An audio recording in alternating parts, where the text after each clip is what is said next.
And you have just crossed the line. End of debate. Report to the cargo bay and remain there until this is over. Is that understood? Close the rift.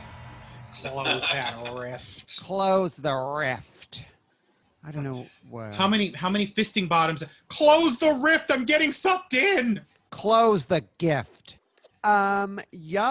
This is Fire Chakotay, the most rift-tastic Star Trek podcast in the quadrant. I'm Mike Diamond. This is Miss Matinga. This is Booby. Yes, and now this is part 2 of our coverage of Year in Hell from Voyager Season 4. The dense, story-packed, intense, confusing double episode of Star Trek Voyager. Mm-hmm. So when we left off last time, we were confused and discombobulated, much like the crew of Voyager. Can I just make them? Yeah. Can I just make a salient point about the last episode? Sure. I just want to, because I think it was we left it a little bit unclear. I just want to say there are two, because I'm also assuming that you listened to the last episode, so I'm not going to go into the big thing, but there are two Krenim ships that Voyager that are a part of this episode. There is the temporal time ship that Voyager never actually encounters face to face until the end of this current episode, and then there's the little rinky-dink ship that keeps on changing. That's the warship with two completely different white captains that are balding, right? Who look very similar, but they are different people. You're talking to me. No, I'm talking to everybody out there because I'm not sure. I'm not sure if we made that clear, because in the last episode it was clear that you didn't realize that. Well, girl, that's true. And going back to watch, part 2, I was like, yeah, that's a different guy. That's a different dude. He just happens to be white and bald as well. But I will say that the guy on the rinky-dink ship, I'd do that. You wouldn't do Red from that 70s show? You wouldn't do Kurtwood Smith? A little too elbow grease, crystal power bottom, stage directing with boots on. No, thank you, ma'am. She's very crystal power bottom, never taking off those boots. I'm not getting into the Crystal Kingdom with the skull and the Temple of Doom. What about Opus? Oh, Opus? I would so do Opus, honey. Opus. Yeah, that'd be Mr. Holland's Opus, darling, and I'd do it, darling. I'd do Opus from Bloom County. Hello, bitch. Why you got throw Bloom in there? This is a family show. Cause. So, yes, there are two white captains of the Krenim Imperium. And so the only time that Voyager encounters the time ship is at the end of this episode. Right. So when we left off, where were we? Voyager is hiding in a nebula. Yes. The captain has sent most of the crew away in the escape pods. We have, I think, maybe 7 or 8 crew on Voyager left. Because they've gotten their ass handed to them. And Chakotay and Paris have been kidnapped by the Krenim. Okay. And the Voyager is probably in the worst state I have ever seen. She's truly falling apart. I mean, things are bleak. It's bleak, darling. And we open up the episode where her and Kim are trying to stop some type of nebula gas from infiltrating the ship. And look, I don't know how much kimchi you've been eating, but you need to calm it down. Miss Kim, honey, Ensign Kim should have been portrayed by Kim Chi from RuPaul's Drag Race. That would be legendary. Can you imagine? Yeah. RuPaul, we're trying to keep this timeless, but she did win her 5th Emmy last night. Oh, frack her. But it's still, it's and Raven won an Emmy. Her 3rd Emmy for makeup. Well, you know what? Good for them. That makes me happy. Good for them. And so she dedicated it to Chi-Chi DeVane, by the way. And she dedicated it to Chi-Chi. Yeah. That's sweet. So, you gotta give due where due is due. Do. Yeah. You gotta give the due where due is due. Oh my God, he gave me doo. Like that video game, Mr. Do.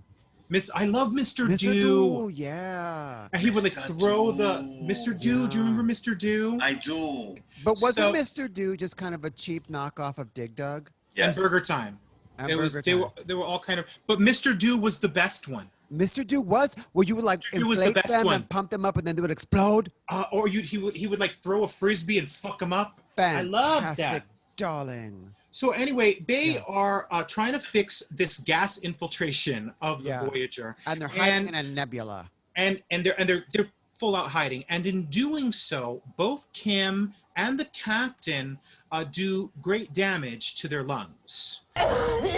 The alveoli in your lungs have been chemically burned. Inject me with trioxin. That should help me breathe a little easier. Your lungs have suffered serious damage. They need to be treated properly. Doctor's orders. Captain's orders. Trioxin now. And this is another moment where I feel, Captain Janeway is one of the great captains, but girl, you're being irrational and you're acting irrationally. Yeah, and it's crazy. And so the doctor follows her onto the bridge. Her alveoli are burned. Well, who wants Italian food at this point? Exactly. He's like, you need to rest for 48 hours. She's like, give me some triox. She's like, give me the fucking morphine, doctor. Give me the triox. And he's like pushing at her and pushing at him. And she said, and then he tries to get tough on her. He's like, no. And she's like, what are you going to do? Right. Give me the damn triox. Right. And so he does. And B'Elanna in the background, like looking at the captain like, she's crazy. The captain's crazy. Like, this bitch is crazy. Yeah. Things are bleak.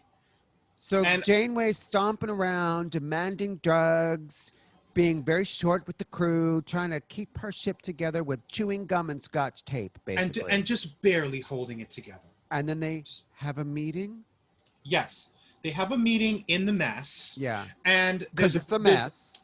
There's a fierce little comedy beat where clearly they're just on rations. There's no resources left. Mm-hmm. And Neelix makes some type of soup that's clearly disgusting. And everyone's trying to put a brave face like, oh, wow. Hey, what is this? This is and then Seven just comes out and goes, this is offensive. It's offensive. I love her. Pureed and mixed with water and enhanced with Talaxian spices. It is offensive. Fortunately, taste is irrelevant. And it's really funny. Even Tuvok says, this is interesting. Right. Yeah. This is offensive. Right. Her honesty. It's really exactly because she has no filter and she has no time for politeness. Yeah, and it made me laugh. But they're down to like little ration chips. There's nothing. They've got nothing. Basically, he took rations and put it in a blender. Pureed with some of his Talaxian fucking spices. And calling it the elixir of life. Endurance.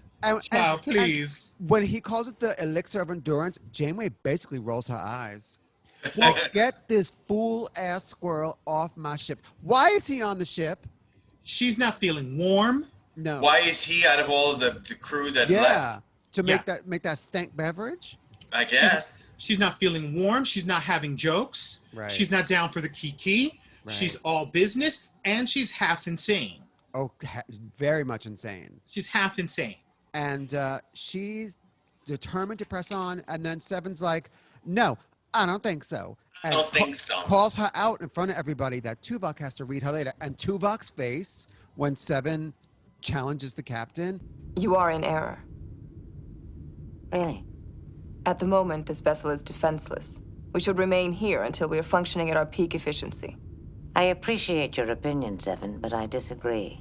Even though he's blind, he's giving side eye. He's still giving side eye. Ooh, Tuvok. Yeah. But then her and Tuvok after the meeting have like a tete-a-tete, and he's like, listen, even if she's wrong, she's right. And what I realized, because I was watching the episode, right? And I'm thinking, you know what? It's time to give up the ghost. It's time to trash this ship. Mm-hmm. Get on a little pod and get the fuck. It's done. Mm-hmm. It's done. Mm-hmm. And but what he says is, what I realized is that they're so dedicated to her that clearly they have decided that they're either going to save the ship or they're going to die trying. Yeah, and that's why Tuvok says the captain is always right. That's a little funky. What he's saying is the captain's always right, even if she's wrong. But that doesn't mean that you can't tell the captain, I disagree with this. Because that's what Chakotay would say. Chakotay would be like, yo, you need to step back. I don't think so. Look, listen, I went and I spoke to a Kuchimoya, and he thinks your choach is crazy. It's so crazy. It's just crazy. She's going nuts and decides that we're not hiding in this nebula. It's becoming a prison or whatever. And she decides they're going to go meanwhile, Chakotay and Paris are over on the Krenim ship where they've been for a couple of months, apparently. Where they've been in isolation for 2 months. And so the scene opens up on Chakotay. He's sweaty. He's dirty. He's lovely. Yes. He's lovely. And the kind of opens up, so the captain wants to talk to you. So they clean him up and they dress him up and they put Chakotay in this nice leisure jacket that's kind of plum colored. They're both rocking those little jackets. Once again, cute fashion. Yeah. Especially, and then did you notice they're wearing the same exact jacket, but Tom has his jacket open all the way to the navel. Yeah, with a little bit of chest hair. He's giving you chest hair. Really? Yeah. I didn't notice. And it's like, dude, calm down. So anyway, so they bring Tom and Chakotay to speak to Anarax, the Krenim captain. They clean him up first. And clearly they clean up Tom and Chakotay. Yeah. They clean him up first because they've been in isolation for 2 months. Tom is surly as fuck.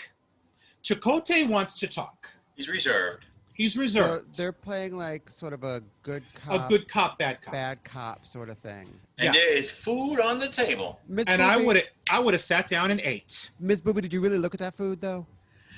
It was probably from the food truck. Well, I'm like, he's saying like this is the most, exotic foods from this. It's sandwiches. It was sandwiches. It was like wraps. You got some plums on a bed of lettuce. Yeah. And the ends of some baguettes. Calm your ass down, anorexia. Yeah. And like a bottle of rosé in a decanter, looking very cheap. Looking very cheap, honey. Right. But so Chakotay is trying to play it like, oh, maybe this dude isn't so bad. Let's play this game. And Paris is like, nah, fuck this. Fuck this bitch. I'm gonna start a mutiny. Chakotay understands it's a long game. And it's nuances. What do you mean nuances, girl? Don't be trying to pretend you frozen. I know you not frozen, girl. Please. You too. Well, both of y'all bitches look frozen now. No, wait, I was frozen you down. Were frozen down.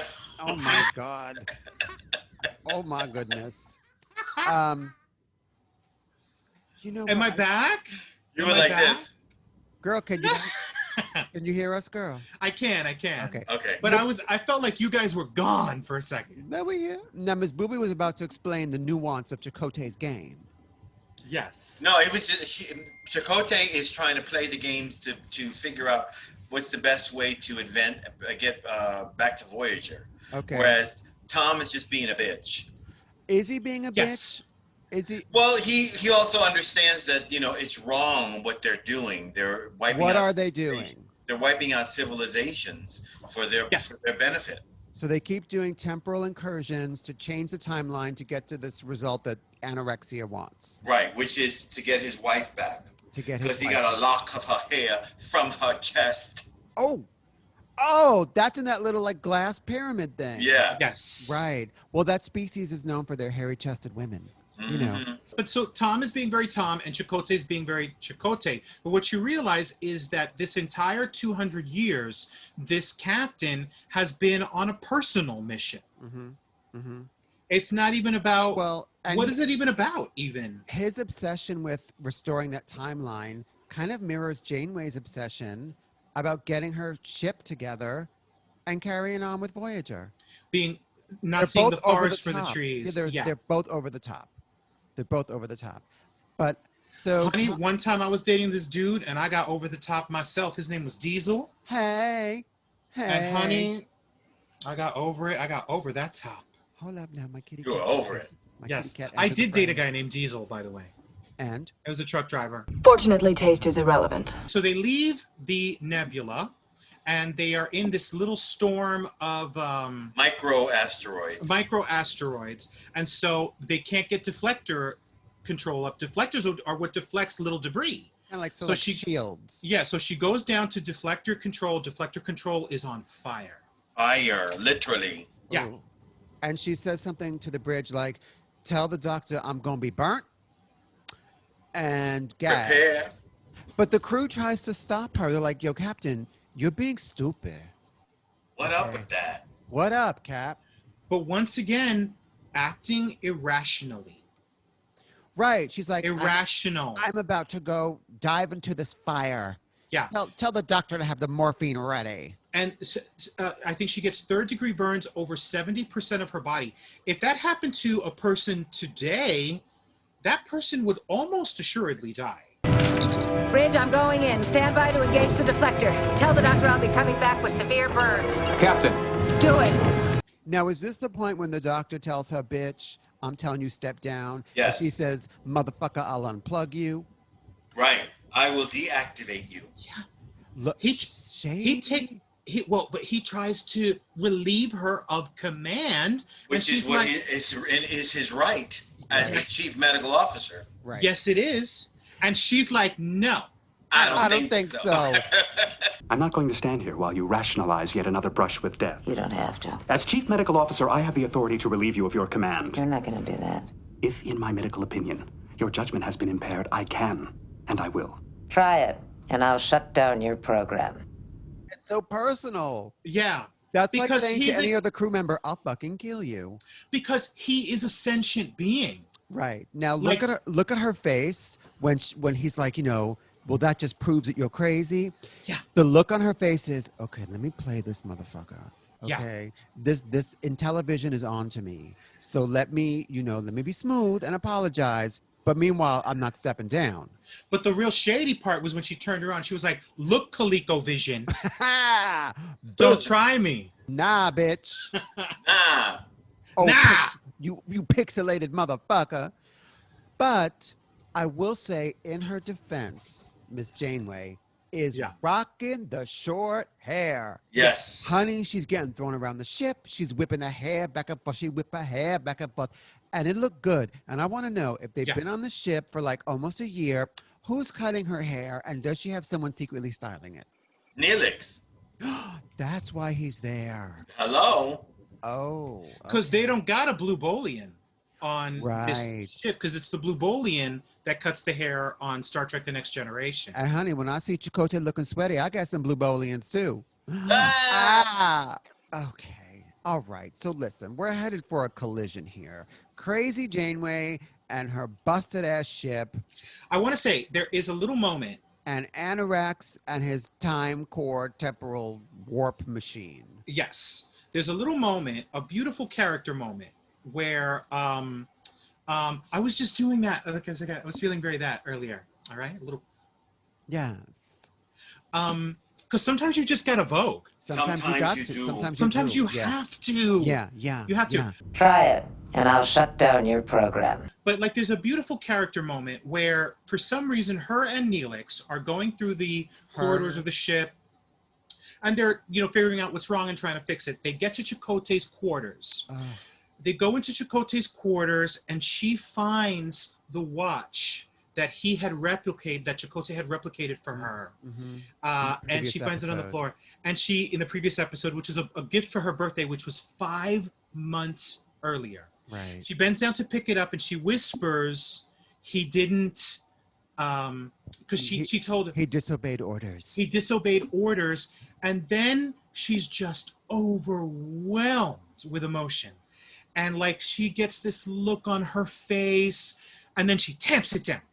But it threatens to overwhelm her. This, like, it's grief and it's pain and it's all this stuff. And then she takes the watch and she ties it to her pants. That's so gangsta. So gangster. And she says to Neelix, do you like it? He says, it looks great. And I just thought it was a beautiful moment. Like, the pain that washes over her face is so fierce. I think the part where she puts the stopwatch on her belt around her waist at her hip is the moment that Janeway becomes a lesbian icon. Because that to me was so gangsta lesbian. Like only a lesbian could rock it like that. And that's fabulous. Well, you know that a lesbian, that's class. That's lesbian class. Yes. Well, because you know that, like, nothing go together like a lesbian and a ring of keys. Yeah. Right? Like a lesbian in a ring of keys. Yes. That's the thing right there. Honey, some scented candles and a Home Depot gift card. It's on, ladies. When's the wedding? Hello. What am I talking about? All right, so we're heading for a collision. Okay? Yes. Because Has she gotten her allies yet? Captain's log. I forged a coalition with the Nahydran and the Mawasi. The Mufasas? you mean The from Mufasas. Wakanda? The Mufasas and the I don't think so's? I don't think so. What are they called? The Nehis and the Hydrox. I forget. Something like that. Those are good cookies, by the way, Hydrox. Hydrox, fake Oreos, girl. Oh, But they're good. They're so good. That's a fake Oreo, like Candace Owens. That's the right. So, Oh, trust. so they're looking for allies because Janeway's like, we're going to confront them and we're going to fuck up their core, okay? We're going to fuck up their core. But then there's a moment that I feel does not ring true. When Orbis whips his cock out and Tom is like, I could get with that. Let's play some Parcheesi squares. No, that's the part that I had been waiting for. Hello. But so over the course of the episode, Chakotay has a weird friendship with Anorax and starts to learn temporal mechanics from him and starts to work on trying to figure out how to get Voyager back home while at the same time save the Kremen. Right. And he kind of gets caught up. Into it. Yeah, he gets caught up. And it's not like he's trying to play Anorax. He really kind of gets caught up in this temporal mechanics. And it doesn't ring true. I've still got a lot to learn. Come.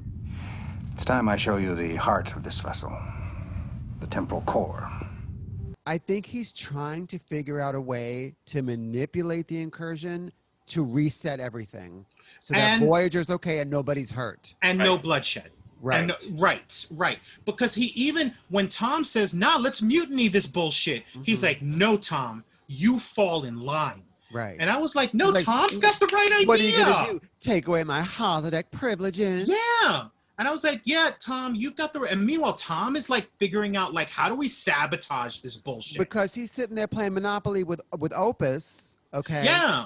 And in a deleted scene, Tom and Opus and Anorexia and Chakotay have a hot and steamy four-way action. I've still got a lot to learn. It's time I show you the temporal core. Astounding. Not really. I get lucky now and again. Trust. Okay, and it was so Talk hot. about my Carter Scott. Yeah. Oh. Carter Scott, honey. Feeling Yes, Carter exactly. Scott, darling. Honey was Yes. fierce until they got to like the hot Carl part, and I was like, wow, I was like, that ooh, really went somewhere. that's so deep. Oh, you hit my temporal core. Carter Scott. How many licks does it take? No, just as a stupid goof. How many Star Trek games can you mention? Hoverball, Carter Scott, Domjot. What's the one that Tuvok does with the? Oh, with the sticks. Yeah. Sticks. What's that called? I call it. And then also Icheb. Icheb would play it a lot too. I don't remember. There's and squares. They also play Greasy squares. Pin the Load on Shadiamond. That is also very popular with the boys on Star Trek. My Tinga, you're frozen, darling. Wow, my joke just killed you both. Is it me? She faking it? Because if so, she's got incredible muscle control on her face. Oh, she's Girl. Welcome back. Welcome back, darling. Thank you. There was some kind of time loop in your It's saying internet. my internet connection is unstable. I don't know why. So are you, It's darling. much like myself, yeah. Hello. Yeah. All right. So, but for the moment, we're stable. So Tom is trying to cajole Orbit Salon or whatever his name is, the cute guy. Cutie pie. Into mutiny. Because they've been on the ship for 200 years and they're fucking over it. Yeah. Chakotay's trying to learn the game and game the system. Janeway has befriended the Wakandans and the Go-On girls as allies to attack the time ship. Now, this brings us to our rousing climax. Right. So somehow Tom gets a message to Voyager that we are going to sabotage the ship at this point. Right. You and your allies can then attack. And this is the second time in the episode where Catherine Janeway gets emotional, and she's saying goodbye to everybody. When she And says goodbye to Tuvok. Oh my God! When she grasps his face, my old friend, I started tearing up. Right. But You know what again, though? Tuvok is blind. If suddenly she's like touching his face, wouldn't he at least jump a little? Yeah, well, you know, he probably expected it from her, knowing He's that like, how emotional. oh, this white woman gonna touch my face again. But then she hugged him, and he hugged her back a little bit. Yes, and then she steps away real quick. She's like, okay, I can't. Like, I gotta be the captain. But when she's hugging him, and like the look on her face is so beautiful. It is broken. It's just beautiful acting. Yeah. Her heart is breaking. She loves him. Yeah. And also remember, And it's mutual. And it's mutual. And remember that Vulcans are telepathic. So when she touched his face, he could feel her emotion. Because even though he's blind, he could feel it. He could feel it. He could feel it, honey. And of course, the captain's going to go down with the ship. On Tuvok. Oh, I mean, with the ship. So she sends Seven and I forget the breakdown. Half And of them Tuvok go and to everybody. The, half of them go to the Nahydros. The other half go to the Wasisis. The Wakusis. The Wakusis. And she's going to stay on Voyager, of course, to go down with her ship. And Paris gets the message out. And Orbit is like, nah, Anorax, this shit is over. Okay, we're done. Shields down. There's a big space battle, which looked real good. Yeah. 2 of the Hydrox ships get blown up. Yep. And at some point, I guess Janeway figures that the only way to win is to fly directly into the time ship. To ram him. Sacrificing her Voyager and herself. She kind of gives like a little speech like, hopefully this will reset the timeline. But maybe not, lady. You don't know. Well, she says, drop your temporal shields. Maybe me doing this will reverse everything that has happened. This has been one hell of a year. Time's up. Time's up. And right on time. That's right. And miraculously, in the very next scene, Voyager comes into view, and she's brand new again. Done. Yeah. She's done. She's looking done. And She's doesn't looking it say, lovely. it says day 1 again, right? Day 1? Yeah. Okay. Yeah. Day 1. Day 1. So basically, it is a total and complete reset. Yes.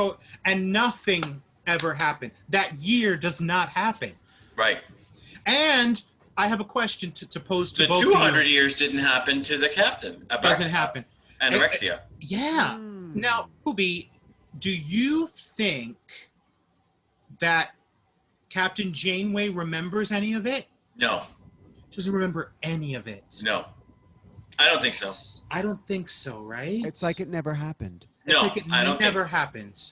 But No, I don't think so. But Tuvok being a telepath, like you mentioned a minute ago, Matinga, would he pick up on some kind of weirdness, maybe? I don't think so. I think the only people that might have remembered would have been like Kess, or like a character like Guinan would have probably remembered because she can sense more than just linear time. Yeah. Right. And so in this episode, Kess isn't mentioned, and the chronoton weapon isn't mentioned. All of that is left behind. Right. Right. And why does this take place over a year? Because doesn't it seem like really maybe like a week has gone by? Is Kess still in this? No. Oh, she's gone. She's long gone. She's gone. She's long Anytime gone. they do these time travel-y, twisty things, I get so confused. Like, if Kess threw them 10,000 light years, would that are they still in Krenim space? She threw them into Krenim space. She threw them from Borg space into Krenim space. Even though that's what she did. Even though she knew about the chronoton weapon. Maybe she could only get them 10,000 light years. What kind of star child is she? Well, she did warn them, a warning that they did not take, by the way. That's right. That's right. She warned them. She's like, Captain, bad things are going to happen, but your hair is going to be popping. The hair's popping. The hair looked good, right? Yeah. She looked good. So basically, the end of the episode, none of this has actually happened. None of it happens. And we see Anorax back on his homeworld with his wife. With his lovely wife, which is what he wanted the entire time. Right. But here's a question. Here's a time paradox question. if he goes back to his home planet and It's he's 200 years before the events of what just happened. Yes. 200 years before Yes. now, at any point does he then need to create this time ship again? Does it set things in motion again? I don't think he does. I don't think so. I don't think so. I It don't would think just, so. all these time travel ones, they just leave me I don't know what's going Well, on. Star Trek has Star Wars ever done time travel? Star Wars Rebels did time travel a little in a weird holocron, multiple reality kind of thing. Because Star Trek does it a lot. Like a lot. Like a lot. A lot. Like really a lot. And it's confusing. Too much. But you know what else though? Seeing the ship all battered and the crew messed up and scattered. That's what Voyager really should have been all along. Yes. Out there in space. How are they having all these new shuttlecraft? How many torpedoes do they have? How does the ship stay absolutely perfect? Like they should have been. Captain Janeway keeps a tight ship. And a tight hole, apparently. Wow. Evidently. Tight haircut. Evidently. So it was an interesting episode. I am going to rate these two episodes separately. But before I do that, I do want to say thank you for listening to Fire Chakotay. And if you like the T-shirt that you can see on the video, but I can describe for the listeners. Do you know there's a category of porn called described porn? Did you know that? Where I guess they just sort of tell you what's happening on screen, maybe for vision impaired people. So if you're listening. That's called Audible, babe. Well, I'm wearing a Fire Chakotay T-shirt in navy blue featuring bug-eyed Captain Janeway and the Starship Voyager. And it looks smashing. Thank you, darling. Which I got from our merch shop at teespring.com/stores/workshop. Earn it. Yeah, that's right, darlings. So I'm going to give this episode 2.5 Fire Chakotays. I really enjoyed. I thought which episode? The first one or the second one? 2. I enjoyed the first episode a little more. I felt like the first episode had more heart to it, and I was more. What would you give the first episode? I don't remember what I gave it last time. Maybe 3.25. We didn't rate it last time. Oh, we didn't? No. Okay, well, I'm going to give episode 1, Year of Hell Part 1, 3.25 Fire Chakotays. And I'm going to give episode 2, 2.5 Fire Chakotays. I just felt like I knew the reset was coming, but I was disappointed with it anyway, because I wanted the characters to have experienced this. Like Seven and Tuvok's relationship is so interesting. It really is. On these episodes, to have that sort of wiped out was a little like, wah. I enjoyed both of the episodes a lot, although I'm generally not a big fan of the time travel episodes. But I'm going to give the first episode a solid 3 Leola roots, and I'm going to give the second episode a solid 3 3/4 elixir of life. Wow. I really liked it. I thought the second episode was the superior episode. Why did you like the second episode better? I'm curious. Because I dug the dynamic of them like being in such dire circumstances, but still fighting. And I liked the character work. I thought, as always, that Kate Mulgrew turned in a fabulous performance. I liked it a lot. I'm going to give the first episode a solid 2. Wow. And I'm going to give the second episode a solid 2.25. Wow. Oh, wow. I am absolutely shocked, and I need to hear your reasoning for this. Yeah. I didn't like it. Why, baby? I didn't. And you're entitled to that.